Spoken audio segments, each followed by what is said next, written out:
신약성경 디모데전서 제6장 13절부터 16절까지의 말씀입니다.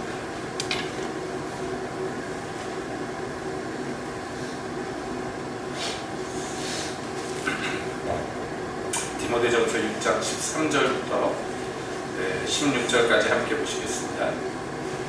네, 6절. 만물을 살게 하신 하나님 앞과 본디오 빌라도를 향하여 선한 증거로 증거하신 그리스도 예수 앞에서 내가 너를 명하노니 우리 주 예수 그리스도 나타나실 때까지 점도 없고 책망받을 것도 없이 이 명령을 지키라.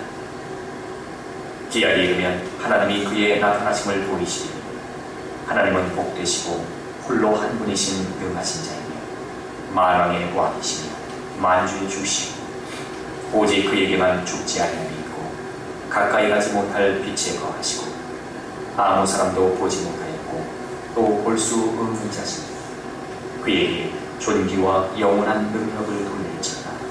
아멘. 하나님, 이 시간에 주님의 말씀을 저희에게 허락하사 듣게 하시고 말씀을 쫓아 가게 하시옵소서, 행하게 하시옵소서. 예수님의 이름으로 기도합니다. 아멘. 예수를 믿는다 하지만은 그러나 많은 사람들이요 경건을 이익의 재료로 생각하고 그래서 이 세상의 것들을 추구하고 그러다 보니까 믿음에서 파손하고 그 욕심으로 말미암아 많은 근심이 자기를 찔러버리는 그런 비참지경에 떨어집니다. 거기에 대해서 사도는요 디모데에게 분명하게 얘기합니다. 너는 하나님의 사람이다. 그러니까 너는 다른 사람들처럼 이것을 쫓지 말고 그 대신에 의와 경건과 믿음과 사랑과 인내와 온유를 쫓으며 그리고 믿음의 선한 싸움을 싸워서 영생을 취하라고 그에게 명령합니다. 그러니까 분명하죠. 무엇을 피하고 무엇을 추구해야 될 것인가 분명합니다. 그러면서 덧붙여 얘기합니다. 이것을 위하여 네가 부르심을 입었다. 여러분, 우리 예수 믿는 사람들이 부르심을 입습니다. 주님의 부르심을 입었습니다. 한 사람 한 사람이요 거룩한 부르심을 입은 것이에요. 그러므로 여기는 예외가 없습니다. 모든 이들이 거룩한 부르심을 입었는데 단 그 부르심이 입은 것을 아느냐, 자각하느냐, 그리고 그 부르심을 따라가느냐, 그것이 문제죠. 지금 디모데에게 사도가 거듭거듭 상기시키는 게 뭐냐면 네가 처음에 받은 부르심이 무엇인가, 그리고 그 부르심 가운데서 네가 이것을 사람 앞에서 많은 증인 앞에서 증거하였다고 그에게 상기시킵니다. 앞서서도 말했습니다. 네가 장로의 회에서 예언과 함께 안수받을 때 받았던 그 부르심, 그것을 상기하라고 디모데에게 명했습니다. 다시 한번 또 명하는 것이에요. 왜 그가 이 세상 다른 사람들이 흔히들 하는 것처럼 세속을 쫓지 않고 왜 거룩한 것을 쫓고 왜 믿음의 길을 싸워서 나가서 그래가지고 영생을 취하여야 되는가? 그것의 이유가 무엇입니까? 처음에 부르심으로 그의 시선을 돌리는 것입니다. 내가 그것으로 친히 증거하였었다고, 스스로 그렇다고 시인하였다고 이야기합니다. 우리가 마음으로 믿고 입으로 시인해서 구원에 이르는 법인데요, 이 시인은 입으로 네 그렇습니다 하고 말로만 끝나는 것이 아니라는 것이죠. 왜냐하면 이것은 많은 증인 앞에서 한 얘기입니다. 하나님 앞에서, 사람 앞에서. 그러면서 덧붙여 그에게 무엇을 사도는 이야기를 합니다. 그게 뭐냐? 오늘 읽은 13절 본문부터 나오는 것인데요. 자, 보세요. 만물을 살게 하신 하나님 앞과 본디오 빌라도를 향하여 선한 증거로 증거하신 그리스도 예수 앞에서, 이렇게 쭉 나열되어 있어요. 이게 잘 보면요 12절의 말을 다시 재반복합니다. 그러나 12절에서는요 선한 증거로 증거한 이가 디모데였어요. 근데 13절에는요 선한 증거로 증거하신 이가 예수 그리스도입니다. 이것은 무엇을 의미합니까? 자, 디모데가요 그렇습니다. 나는 하나님께 선택받았고 하나님이 나를 택하셨고 하나님이 나를 부르셨습니다 하고 많은 선한 증거로 스스로의 그 부르심을 증언했습니다. 그런데 그것이요 디모데에게만 얘기가 국한된 게 아니란 말이에요. 여러분, 그 증거는 사실은 오리지널이 있어요. 우리가 그것을 따라서 증거하는 거예요. 그 오리지널이 뭐냐? 원본이 있는데 그게 누구냐 하면 예수 그리스도의 증거라는 것이에요.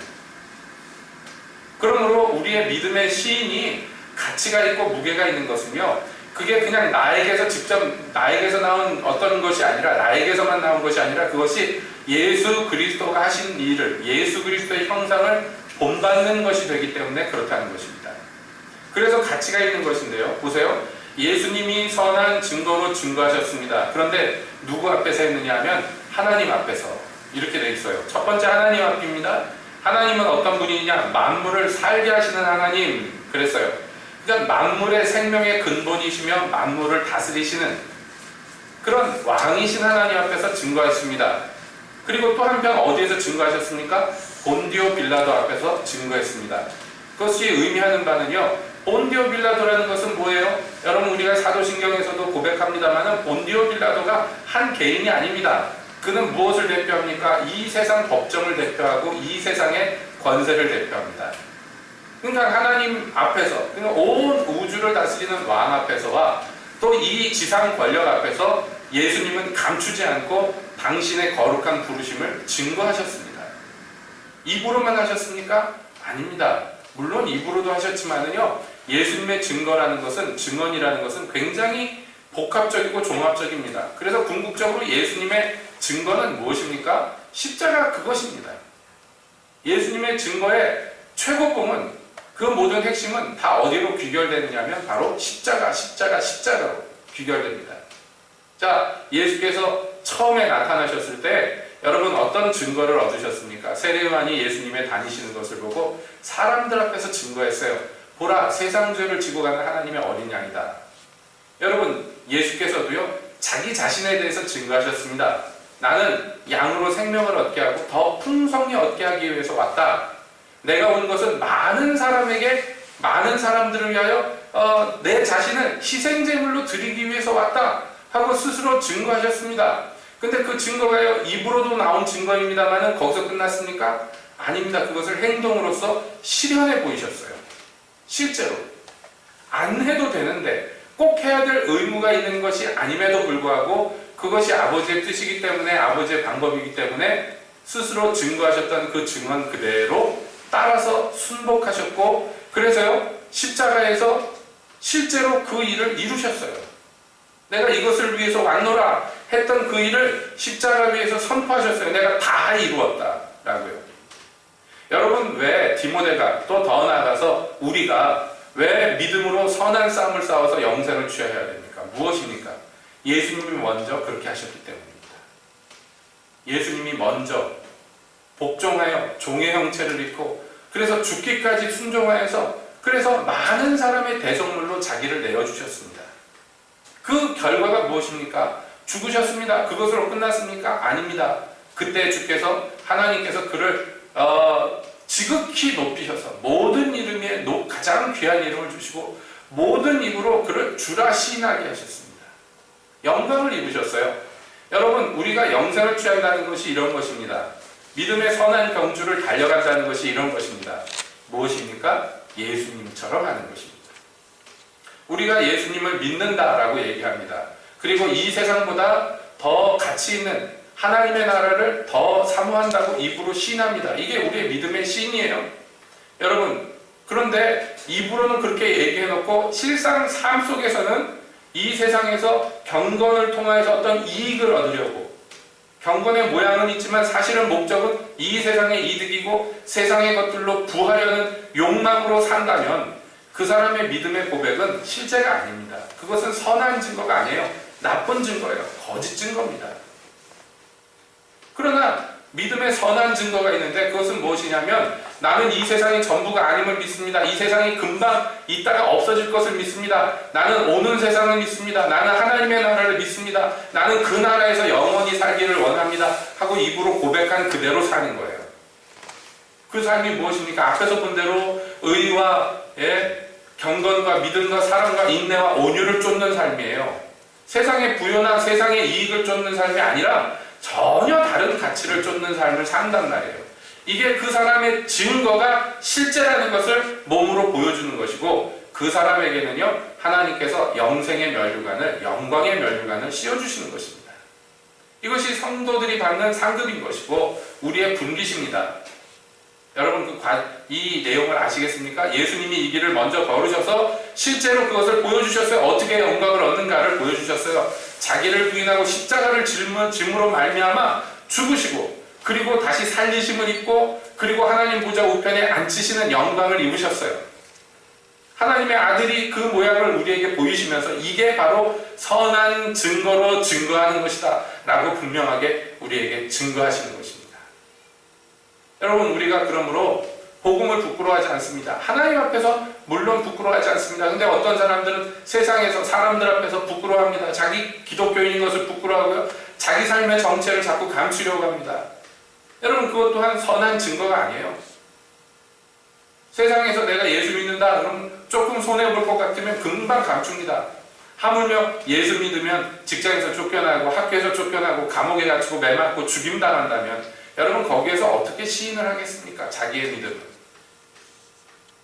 작은 것에서 시인 못하는 사람이 어떻게 선한 증거를 목숨이 오락가락하는 데에서 할 수가 있겠느냐 말이에요. 우리가 사는 이 시간, 똑같은 시간대에 사는 어느 다른 지역에 사는 사람들, 예수님을 시인하고 그냥 죽음당하는 것을 가볍게 여깁니다. 왜냐하면 그 사람들이 무엇을 믿기 때문입니까? 이 세상이 전부가 아니고 내 사는 이 육체 생명이 전부가 아닌 것을 믿었고 그리고 그 믿음을 실천했기 때문에 그 증거가 선한 증거가 되는 것이에요. 여러분, 그러므로 우리도 예수님을 쫓는다 하는 사람들로서 어떻게 해야 되겠습니까? 우리도 그 선한 증거를 따라가야 됩니다. 그 선한 증거를 증거하는 길을 따라가면 여러분 사실은 손해보고 고난받을지도 모릅니다. 아니, 필요 않고 고난이 따라올 것입니다. 하지만 우리가 소망하는 것은 무엇이냐면 이것이 끝이 아니라는 것. 이것이 끝이 아니고 마침내 때가 참에 하나님의 아들이 이 모든 것들을 규정하기 위해서 바로 나타나실 것을 우리가 믿기 때문에 이 삶을 살 수 있는 것 아닙니까? 그러므로 사도는 디모데에게 명합니다. 아주 명령합니다. 뭐라고 얘기합니까? 우리 주 예수 그리스도에 나타내실 때까지 점도 없고 책망받을 것도 없이 이 명령을 지키라 하고 명령합니다.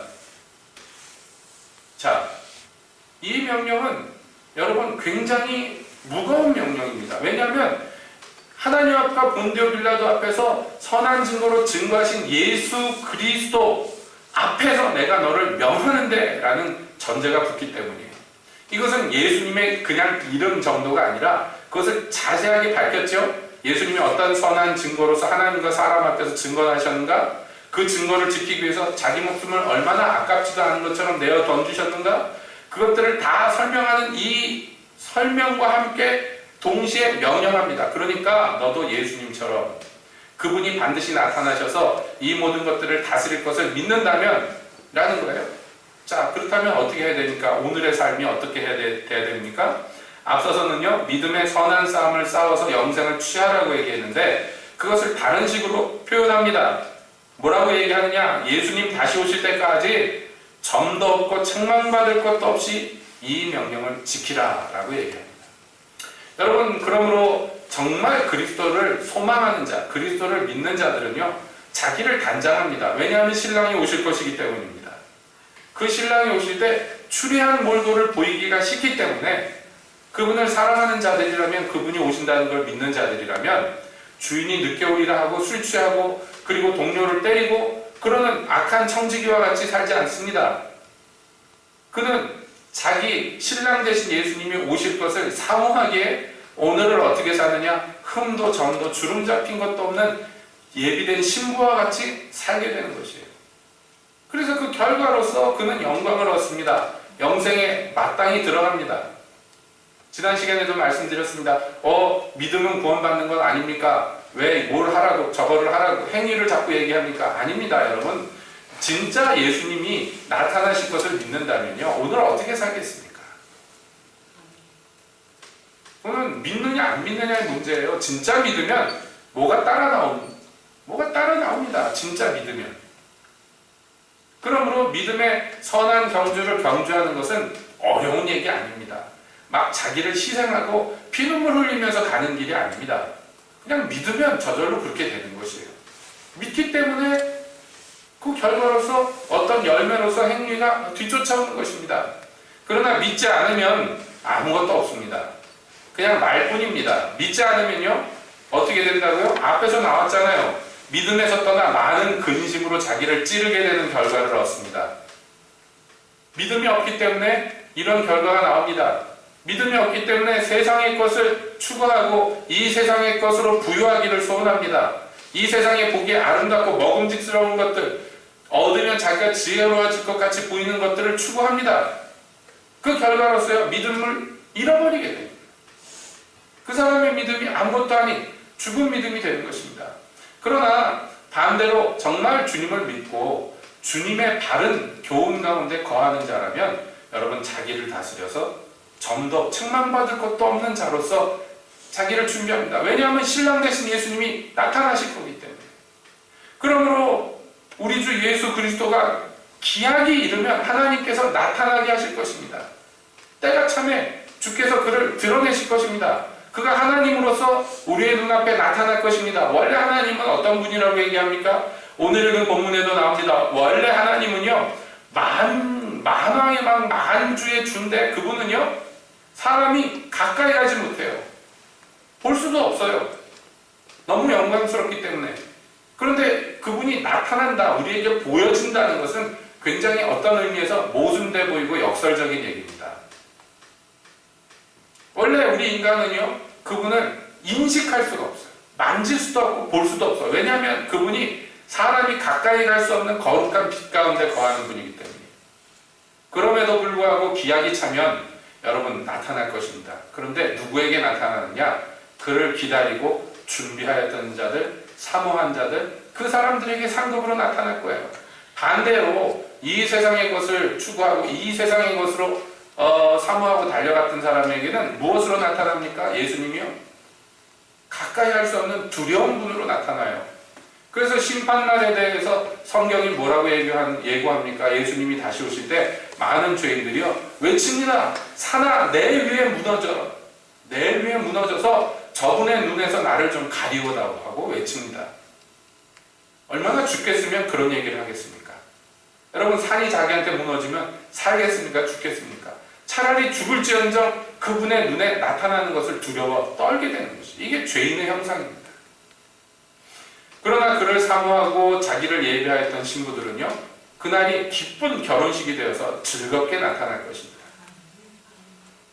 그러므로 믿음이 있느냐 없느냐는요, 결국에는 그가 무엇을 추구하고 사느냐로 증명하고 증거가 되는 것이에요. 여러분, 그렇기 때문에 사도는요, 엄히 명합니다.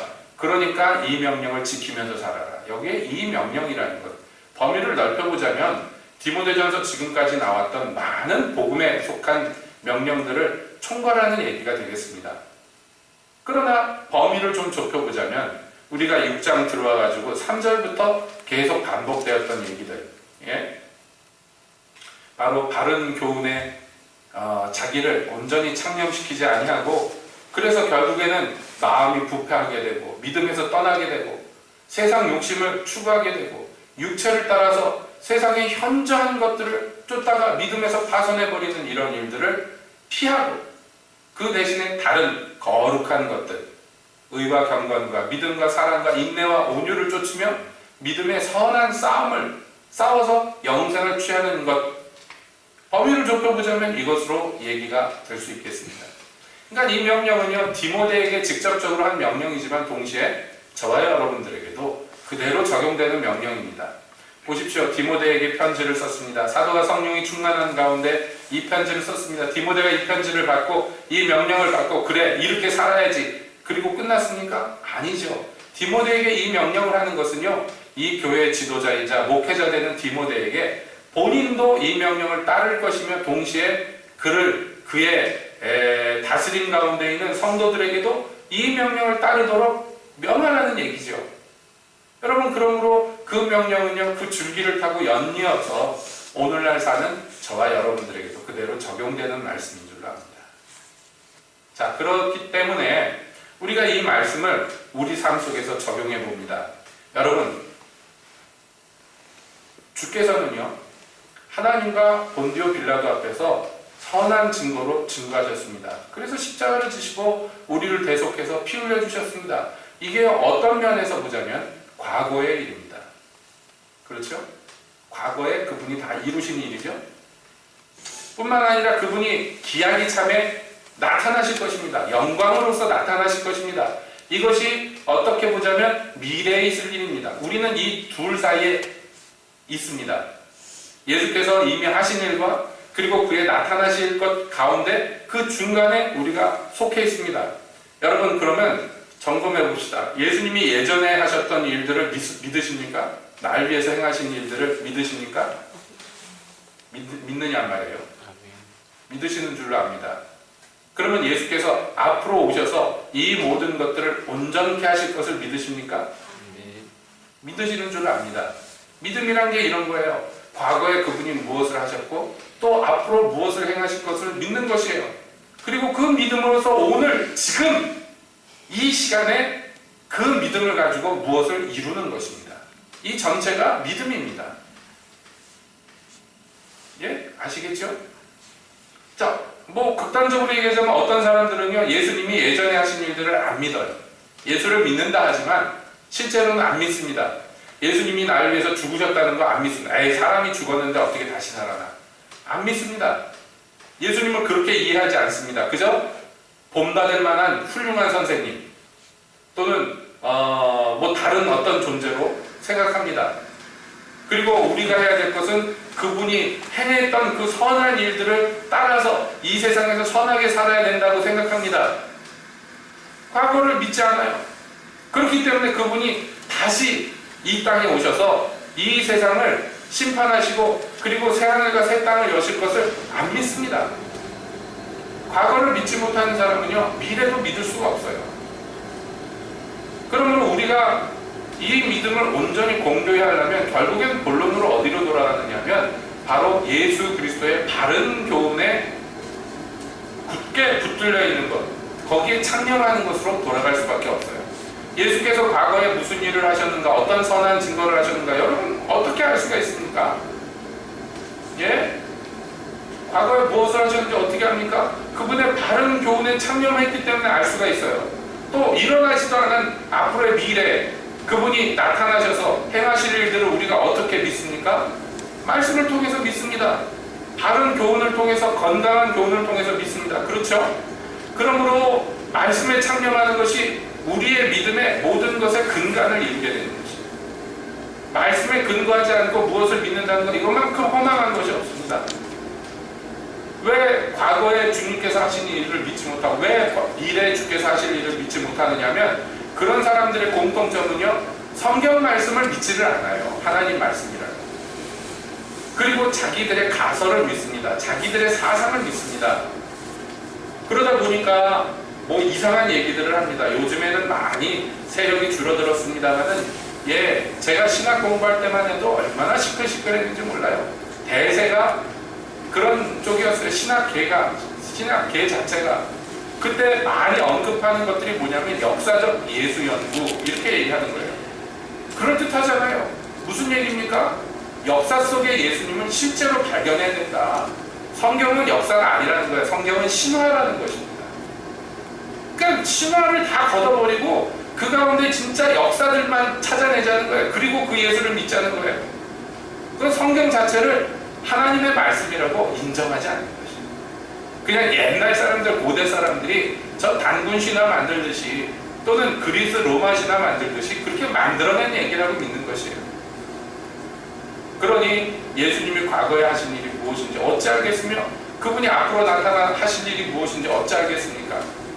자, 이것을 믿지 못하니 지금 오늘 현실을 어떻게 흠도 점도 없이 자기를 신부로서 예비하면서 살겠습니까? 말도 안 되는 얘기죠. 불가능한 얘기입니다. 그러므로 우리가 믿는 바, 우리의 믿음이 어디에 근거했는지를 분명히 알아야 됩니다. 하나님의 말씀에 근거해서 믿는 것, 여러분, 이것이 우리 믿음이라는 것에 아주 기초가 됩니다. 자, 그 다음에요, 바른 교훈에 창념해서, 그래 맞아, 예수께서 예전에 우리를 위해서 이런 일들을 이루셨고 앞으로 또한 이런 일들을 이루실 거야 하는 분명한 것을 알게 되었고 믿었어요. 그 믿음 가운데 오늘을 살려고 하는데 이게 안 사라져요. 예? 왜 안 사라지죠? 내가 그렇게 살기를 원하는데 안 사라져. 흠도 점도 없이 살기를 원하는데 안 사라져요. 무엇 때문입니까? 믿음이 없어서 그렇습니까? 아니에요. 나는 예수님이 나를 위해서 자기를 희생하신 거, 자기 생명을 아끼지 않고 십자가에 못 박게 내어주신 거 믿습니다. 그분이 죽은 지 사흘 만에 다시 부활하신 거 믿습니다. 승천하셔서 하나님 보좌 우편에 앉으셨다가 앞으로 다시 돌아오셔서 그래서 새하늘과 새 땅에서 우리를 맞이하실 것을 믿습니다 라고 고백합니다. 그 고백이 거짓말도 아니고 진짜로 믿습니다. 복음에 근거해서 믿습니다. 그런데 그 믿음으로서 살지를 못해요. 그 아주 건전한 복음으로 제대로 믿고 있는데 살 때는 세상을 추구하고 살고 막 세상 욕심에 휘둘리고 육체 정욕에 휘둘리고 그럽니다. 왜 그렇습니까? 사실은 어떤 면에서요, 교회 안에서 실감나는 문제는 이것이에요. 그렇죠? 웬만하면 대한민국 교회 안에 있는 성도들은요, 다른 어느 나라 성도들에 비해서 건전한 교리를 믿습니다. 이게 우리나라 교회의 장점 중에 하나예요. 교파를 초월해서 대부분 건전한 교리를 믿어요. 성도들은. 목회자는 어떤지 모르겠는데 성도들은 그래요. 근데 그 다음 문제, 진짜 실제적인 문제가 있는데 뭐냐면 그렇게 믿음에도 불구하고 왜 이 세상에서 구하려는, 왜 이 세상의 것으로 자기 욕심을 부리냔 말이에요. 왜?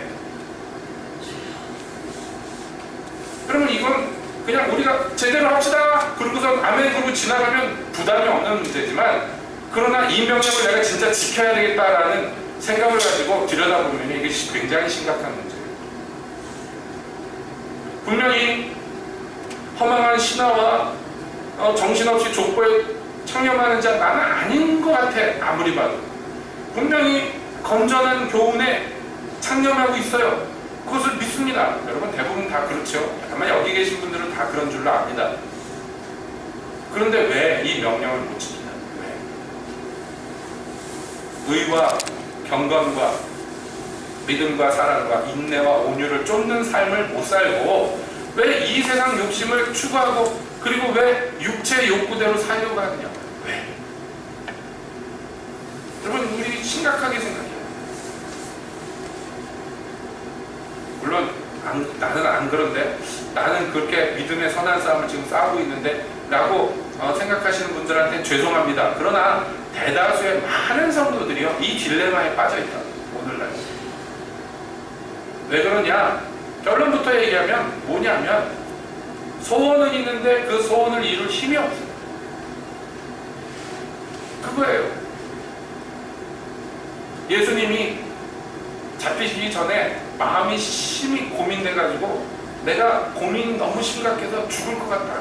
죽게 되었다고. 그러니 나와 함께 기도하자. 1시간만 나와 함께 기도하자. 긴 시간도 아니야. 1시간만 기도하자. 그리고서 돌 던질 만한 조금 떨어진 데 가서 기도하는데 예수님 기도하는 소리를 제자들이 들었단 말이에요. 그러니까 나중에 복음서에다 옮겨 적는 거죠. 근데 가물가물 들으면서 그게 자장가처럼 들렸는지 예수님이 막 죽을 똥살똥 기도하다가 제자들을 보니까 다 자빠져서 잠자고 가서 깨우는 거예요. 얘들아 1시간만 나를 위해서 좀 기도를 해다오. 내가 지금 죽을 것 같다. 예수님이 얼마나 죽을 것 같았냐면 땀이 피처럼 피로 변했어요. 모세혈관이 피부 밑에서 터져가지고 그게 출혈이 생겼어요. 얼마나 고민이 심각했는지. 자기들이 사랑하는 선생님이 그러고 있는 몸부림을 치는데 그걸 뻔히 보면서도요 따라서 기도를 못해요. 왜 못합니까? 악당들이라 못합니까? 나쁜 놈들이라 못합니까? 아닙니다. 예수님이 제자들을 보고 뭐라고? 마음엔 소원이 있는데 육체가 너무 약하구나 그랬어요. 체력이 떨어지는 거 아닙니다. 여러분 예수님의 제자들 중에 다수는요 고기잡이 하던 사람들이에요. 체력이 좋은 사람들이에요. 예수님도 목수라서 체력이 좋았겠지만 제자들이 체력이 나빠서 육체가 연약하다고 얘기한 거 아니에요. 그게 뭡니까? 육체를 입고 있는 그 사람 자체, 그 영혼이 너무 연약해가지고 그 험악한 마지막 밤에 마귀가 예수님을 죽이려고 막 이를 갈아붙이고 총 공격을 하는 그 밤에 싸울 힘이 없는 거예요. 예수님과 함께 전쟁터에 나갈 능력이 없는 거예요. 기도하고 싶어, 선생님을 보니까. 그런데 그걸 할 수가 없어요. 마음에 소원이 있는데 그놈의 육체가 너무 연약해요. 의와 경건과 믿음과 사랑과 인내와 온유가 좋다는 거 알아요. 나도 그걸 이루길 원해요. 믿음의 삶을 살기를 원해요. 영광의 멸류관을 얻기를 원해요. 그런데요, 눈앞에 돈이 왔다 갔다 하면 거기에 마음이 홀가닥 빠져버려요. 주님 따르기를 원하는데 자식 새끼가 눈앞에 턱 걸리면 거기에 넘어갑니다. 예? 왜냐? 악해서 그렇다기보다는 연약해서. 여러분, 주님이 아십니다. 연약한 거. 불쌍하게 모십니다. 몰라서 그러시는 거 아니에요. 여러분, 완악한 거하고 연약한 거하고는 발음이 비슷하지만 전혀 다릅니다. 그럼 어떻게 해야 될까요? 나는 그냥 원래 연약해요. 원래 체질이 이래요. 아시잖아요. 그러고 살 거예요. 계속. 예? 그러면 안 된단 말이죠. 그러니까 어떻게 하라고 그랬어요? 어떻게 하라고 그랬습니까? 앞서서 우리가 말씀을 통해서 보았어요. 경건을 훈련해라 그랬어요. 이게 저절로 자동으로 되는 건 훈련할 필요가 없습니다. 그런데 계속 훈련하는 것은 안 되는 것이 되게 하기 위해서 하는 것입니다. 경건의 훈련이라는 것이 그렇습니다. 흔히들 운동선수들이 그렇게 얘기하는데 똑같은 동작들을 계속 반복시킵니다. 코치가 계속 반복시킵니다. 왜냐하면 그것이 머리로 생각하지 않고 생각하기 전에 몸으로 먼저 그냥 저절로 나오게 될 때까지 연습을 시키는 거예요. 여러분, 우리가 올림픽 같은 거 보면은, 특히 펜싱 같은 거 보면요, 사람의 눈으로 채점이 안 돼요. 얼마나 동작들이 빠른지. 그래서 한 것이 뭐냐면 전극을 연결을 해가지고 이 선수가 저 선수를 찌르면 그게 전광판에 나오게 돼요. 점수로 계산해서. 심판들이 눈을 부릅뜨고 봐도 너무 동작들이 빠르니까 누가 누굴 먼저 찔렀는지 모르는 거예요. 그래서 여러분 아시잖아요. 뒤에 전선 이렇게 달고서 하는 거 아시잖아요. 그렇죠? 그렇기 때문에 그런 동작들을 하려면 머리로 계산해가지고 눈으로 봐가지고 이렇게 하면은 늦어서 못해. 그러니까 죽어라고 연습시키는 거예요. 10,000번, 100,000번, 100만 번 해가지고 사람이 눈으로 볼 수 없는 동작들을 적이 먼저 찌르는 것을 막고 자기가 그것을 뿌리치고 또 찌르고 하는 거. 여러분, 이거 사람이 눈으로 보고 못하는 거예요. 야구 선수들이 그런 얘기를 합니다. 타자가 서가지고 투수가 공을 던져가지고 들어올 때까지 0.03초? 그 정도 안에 판단을 해서 이 공이 왼쪽으로 오는지 오른쪽으로 오는지 구질이 뭔지 판단을 해가지고 때려야지 안타가 되고 홈런이 돼요. 근데 그게요, 인간 신경 속도로는 불가능하대요. 근데 여러분, 야구 경기 보세요. 막 때리잖아요. 잘 치는 선수들 3할 때 타자다 막 그럽니다. 그러니까 10번 타석에 나오면 3번은 치고 나가는 거예요. 프로 선수들이 그래야지 먹고 살잖아요. 이게 과학적으로는 불가능한데 가능한 것은요, 훈련을 하는 거예요. 그래서 머리로, 눈으로 계산해서 이게 왼쪽이구나 오른쪽이구나 판단해서 치는 게 아니라 그냥 투수선에서 공이 떠날 때 순간적으로 느껴가지고 거기에 맞춰서 몸이 저절로 움직여서 치는 거예요. 그러려면 어떻게 해야 됩니까? 훈련해야 돼요. 죽어라고 훈련해야 돼요. 작년인가요? 우리 교회에서 야유회를 갔는데 이동현 집사님이 글러브하고 공하고 갖고 와가지고 애들하고 주고받고를 합니다. 그래서 효인이한테 나도 한번 해보자, 목사님도 한번 해보자, 글러브를 받아가지고 공 받고 던지고 하는데요. 제가 공을 받았는데 이동현 집사님이 목사님 야구 해보셨네요 그러는 거예요. 저도 해봤죠, 어렸을 때. 그러니까 공을 받는데 자기도 모르게 자세가 나오는 거예요. 옛날에 해본 자세. 근데 문제는요, 받았는데 그 다음에 던지려고 했는데 어떻게 던졌는지 기억이 안 나요. 옛날에 어떻게 던졌었는지 몸이 안 움직이는 거예요. 그냥 이렇게 흉내만 내는 거지. 옛날에 분명히 탁 받아서 휙휙 던졌는데 이게 몸이 잊어버렸어요. 어떻게 던지는. 받는 거는 조금 몸이 기억하고 있는데 던지는 것을 잊어버렸어요. 잃어버렸어요. 이거 다시 찾으려면 어떻게 해야 됩니까? 계속 던져가지고 던지는 요령을 다시 몸으로 체득해야 돼요. 그냥 던지는 거 아닙니다. 팔로만 던지고 어깨로만 던지다가 잘못하면 다치거든요. 그러니까 이 몸이 자연스럽게 공을 던질 수 있기 위해서는 연습을 해야 돼요. 모든 육체 훈련이 그렇습니다. 그렇기 때문에 자전거 타기는 한 번 배우면 평생 간다고 얘기하잖아요. 여러분 그 바퀴 두 개가 굴러가는데 안 넘어지고 하는 거 처음에 힘들었습니다. 저도 자전거 처음 배울 때 많이 자빠져 봤습니다. 넘어져 봤습니다. 세 발 자전거 타다가 두 발 자전거 타는데 얼마나 힘듭니까? 그런데 일단 한 번 되면은 그 다음부터는요 하잖아요.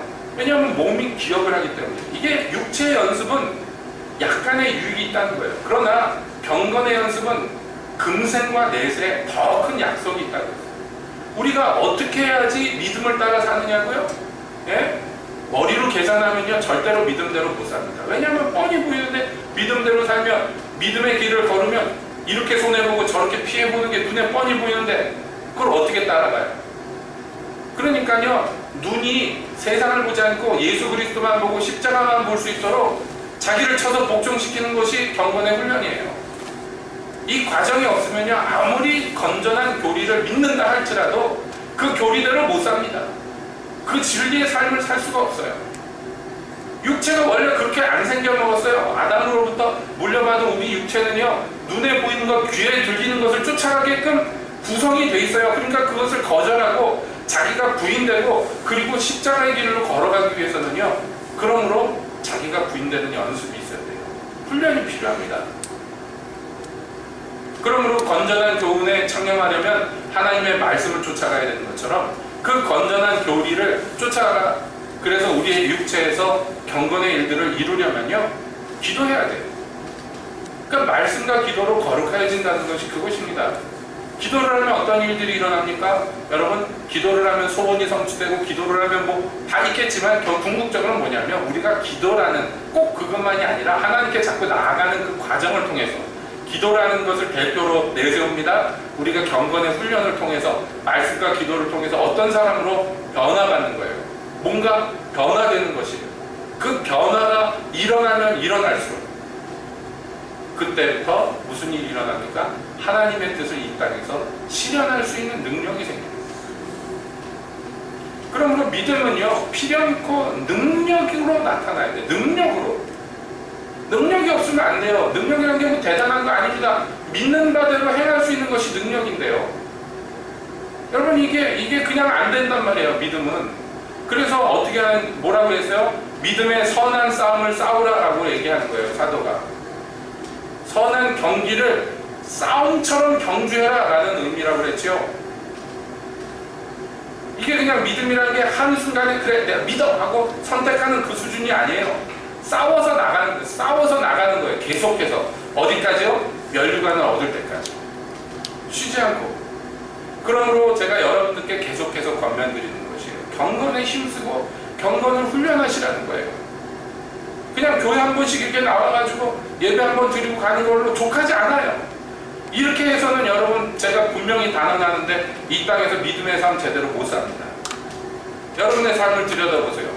말씀드렸잖아요. 거룩한 소망이 있다니까요. 예?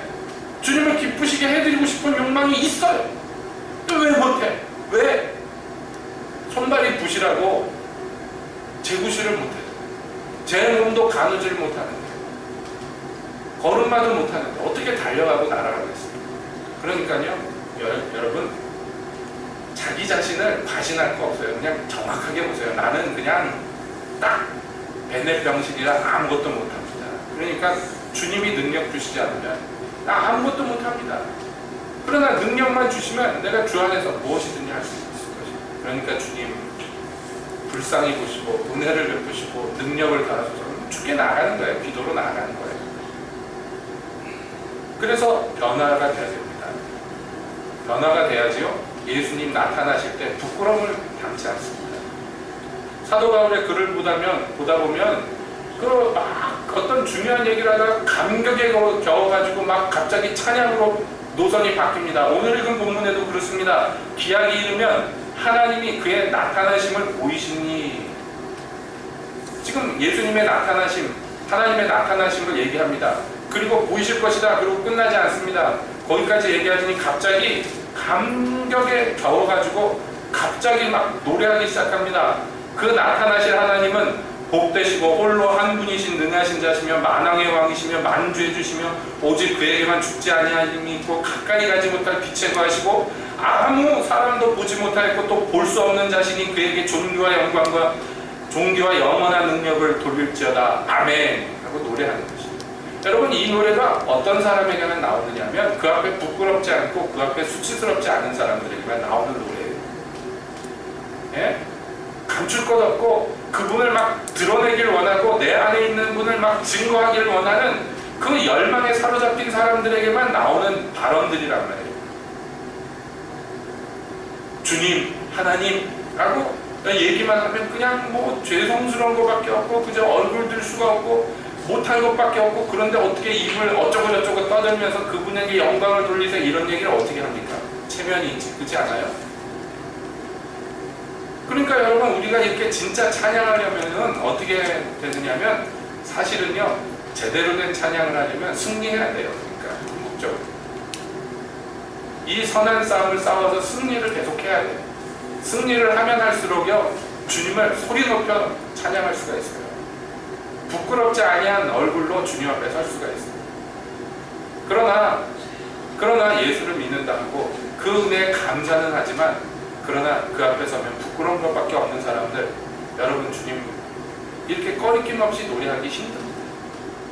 물론 그렇더라도 주님을 찬양해야 되겠으나 그게 힘들단 말이에요. 그러므로 여러분들께 우리 주 예수님의 이름으로 권면드립니다. 여러분, 우리 새빛교회 출입하는 주의 백성들이신 여러분께 정말로 간곡히 부탁드립니다. 여러분, 우리가 예수 그리스도 나타나실 때까지 준비된 자가 돼요.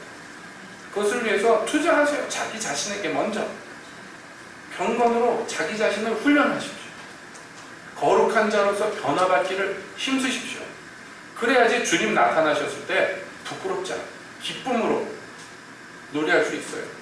여러분, 사도 요한은 요한계시록의 그 모든 영광의 광경들을 다 보고 만미에 주 예수여 어서 오시옵소서, 주 예수여 어서 오시옵소서 하고 글을 마치는데요. 그런데 오늘날 많은 성도들이요, 주님 조금 이따 오시면 안 돼요 라고 얘기하는 것은 자신이 없고 부끄럽기 때문에, 주께서 우리의 모든 수치를 십자가에 못 박으셨건만 왜 자꾸 수치스러우냐, 왜 자꾸 부끄러우냐, 그래서 연약함이, 부족함이 느껴지기 때문에.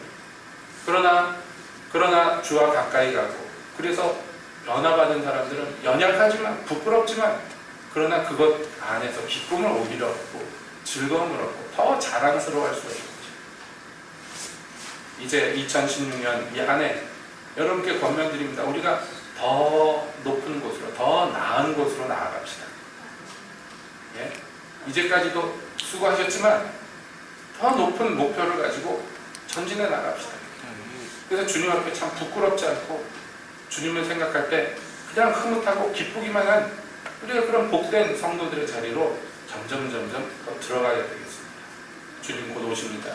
준비하시고 전진해 나가시는 저 여러분 되시기를 예수님의 이름으로 축복드립니다. 기도하겠습니다.